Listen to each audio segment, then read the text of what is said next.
France के राष्ट्रपति और भारत के प्रधानमंत्री की मुलाकात के बाद दोनों देशों के बीच बहुत सारी डील्स पर चर्चा हो रही है। उन्हीं में से एक मीडिया रिपोर्ट्स में दावा किया गया है कि एक बेहद ही खास डील का, जिसका नाम है हैमर मिसाइल। कहा यह गया है कि इस मिसाइल का निर्माण भारत में करने के लिए भारत और फ्रांस के बीच समझौता हुआ है।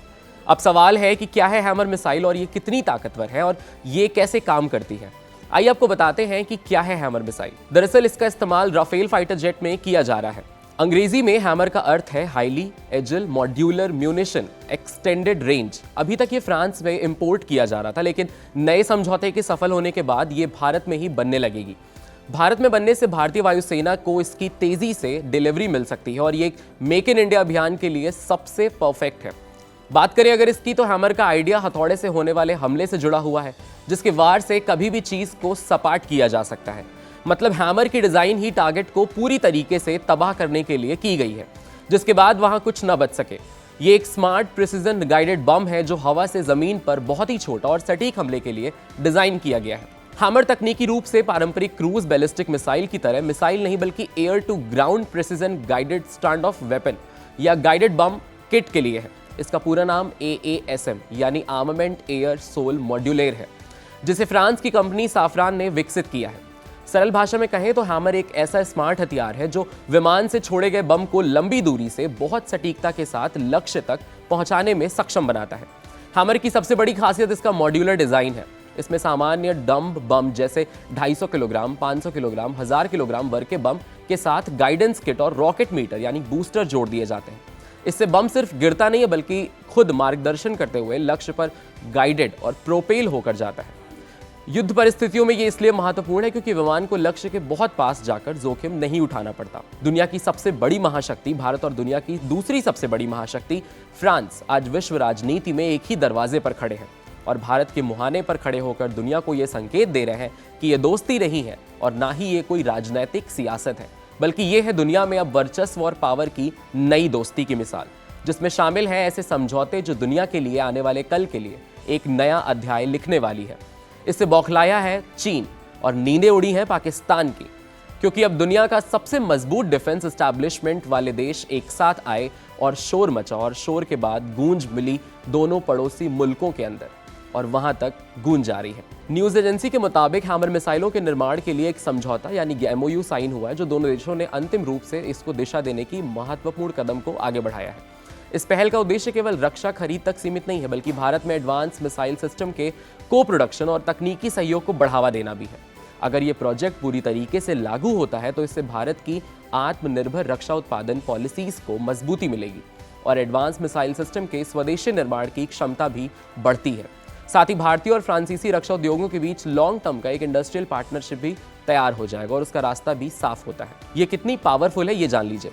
किसी हथियार की पावर केवल विस्फोटक की मात्रा से नहीं तय होती। आधुनिक युद्ध में 3 चीजें मिलकर पावर बनाती हैं।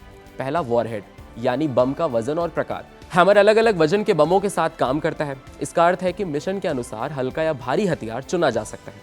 उदाहरण के लिए बंकर, रनवे, इमारत, ब्रिज, रडार साइट या वाहन समूह जैसे लक्ष्यों के लिए अलग प्राथमिकताएं होती हैं। दूसरा है प्रिसीजन यानी सटीकता। प्रिसीजन गाइडेड हथियारों का सबसे बड़ा लाभ यह है कि वो पहले वार में लक्ष्य नष्ट करने की संभावना बढ़ा देता है। इससे गोला बारूद की खपत घटती है और कोलेट्रल डैमेज यानी अनचाहा नुकसान भी कम हो सकता है।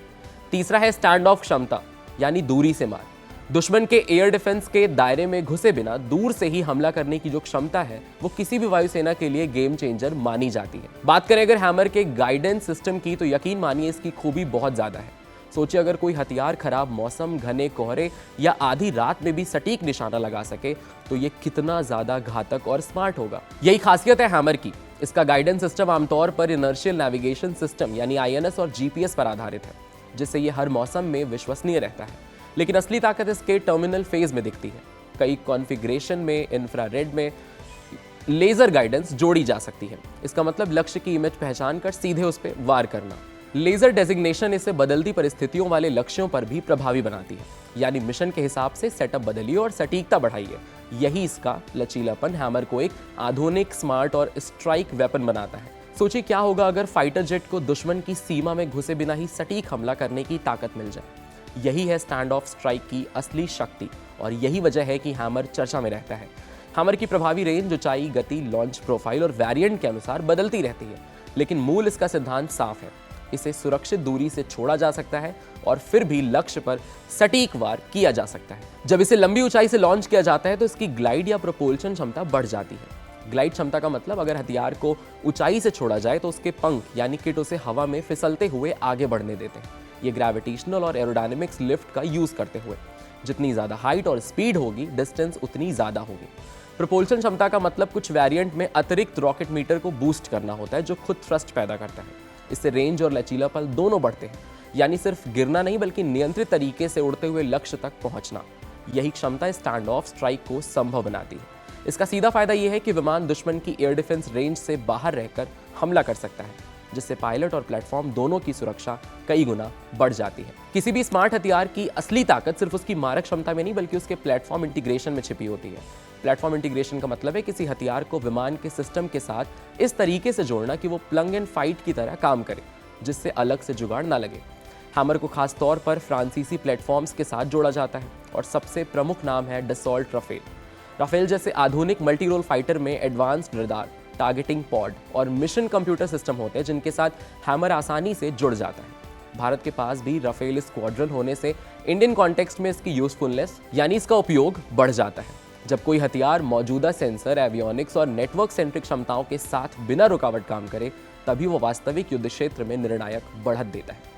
क्या एक ऐसा हथियार जो दुश्मन की सीमा में गए बिना उसके अहम ढांचे को निष्क्रिय कर दे, गेम चेंजर वही कहलाएगा। और यही वजह है कि हैमर की ऑपरेशनल वैल्यू इतनी चर्चा में रहती है। हैमर जैसे प्रिसीजन स्टैंड ऑफ हथियार, एयरफील्ड स्ट्राइक, कमांड और कंट्रोल नोड्स, रडार और कम्युनिकेशन सेंटर, पुल, गोला बारूद, डिपो, लॉजिस्टिक्स, इन सब जैसे किलेबंद ढांचों पर सटीक वार के लिए बेहद उपयोगी माने जाते हैं। टाइम सेंसिटिव टारगेट यानी सीमित समय में उभरते लक्ष्यों पर भी ये प्रभावी हो सकता है। इसकी INS GPS और वैकल्पिक टर्मिनल गाइडिंग क्षमता इसे पहले प्रयास में ही सफलता और कम जोखिम वाली स्ट्राइक के लिए परफेक्ट बनाती है। भारत के संदर्भ में प्रधानमंत्री नरेंद्र मोदी और इमानुएल मैक्रोन की मुलाकात के बाद इसकी चर्चा इसलिए तेज हुई क्योंकि भारत फ्रांस रक्षा सहयोग, खासकर डसॉल्ट राफेल प्लेटफॉर्म से जुड़ी क्षमताएं रणनीतिक साझेदारी का एक अहम हिस्सा है। ऐसे में हथियार केवल सैन्य साधन नहीं है बल्कि सामरिक संदेश भी होते हैं। डेटरेंस, प्रिसिजन और आधुनिक युद्ध क्षेत्र में बढ़त का प्रतीक भी है। भारत और फ्रांस की रक्षा साझेदारी का प्रतीक यह है कि भारत और फ्रांस के बीच रक्षा सहयोग कई स्तरों पर है। Fighter jet, submarine, helicopter, spare, maintenance और हथियार प्रणालियां। हैमर जैसे हथियार अक्सर इसी पैकेज का हिस्सा या उससे जुड़ी क्षमता के रूप में देखे जाते हैं। राफेल इकोसिस्टम को मजबूती देता है। जब किसी देश के पास राफेल जैसे प्लेटफॉर्म होते हैं तो उससे जुड़े प्रिसीजन हथियार जैसे स्टैंड ऑफ गाइडेड म्यूनिशन पर बातें होना बेहद मामूली बात है। क्षेत्रीय सुरक्षा माहौल और त्वरित क्षमता वाले भी इसमें वृद्धि होती है। बदलते सुरक्षा परिदृश्य में वायुसेना की जो प्राइमरी फोकस है वो यही है कि उपलब्ध विमानों से कैसे अधिकतम मारक क्षमता बढ़ाई जाए, यानी प्रिसीजन स्टैंड ऑफ हथियार कम समय में ऑपरेशनल लाभ देने लगे क्योंकि ये नए प्लेटफॉर्म की तुलना में जल्दी एकीकृत यानी तैनात किए जा सकते हैं। और साफ है इसका रणनीतिक संदेश कि उच्च स्तरीय दौरों के दौरान रक्षा सहयोग की खबरें केवल खरीद तक सीमित नहीं रहती बल्कि वो साझेदारी, भरोसा, सप्लाई चेन, स्थिरता और टेक्नोलॉजी सहयोग का भी संकेत देती हैं। इसीलिए ऐसे हथियारों के नाम चर्चा में आते हैं। आखिर में सवाल यही है कि आधुनिक युद्ध में बढ़त कैसे मिलती है। जवाब है जिसके पास सबसे ज्यादा सटीक, लचीला और कम जोखिम वाली स्ट्राइक क्षमता होती है वही युद्ध जीत सकता है। हैमर इसी सोच का है। INS GPS आधारित नेविगेशन है, वैकल्पिक टर्मिनल गाइडेंस है, ग्लाइड प्रोपल्शन क्षमता है, स्टैंड ऑफ रेंज है। ये सभी मिलकर इसे एक बहुआयामी प्रिसीजन हथियार बनाते हैं। एयरफील्ड से लेकर बंकर और टाइम सेंसिटिव टारगेट तक इसकी यूजफुलनेस मिशन प्रोफाइल के अनुसार ढल सकती है। और निष्कर्ष साफ है कि हैमर केवल एक बम नहीं बल्कि आधुनिक वायु शक्ति का स्मार्ट, सटीक और रणनीतिक विस्तार है जो डेटरेंस और निर्णायक क्षमता दोनों को मजबूत करता है। और यही है भारत की नई और उभरती हुई शक्ति। आपके साथ मैं हूं वात्सल्य, कैमरे के पीछे थे मेरे साथ पंकज। ऐसे ही अमेजिंग एक्सप्लेनर्स देखने के लिए कड़क के YouTube चैनल को सब्सक्राइब करिए, फॉलो करिए हमें Instagram पर और देखते रहिए कड़क।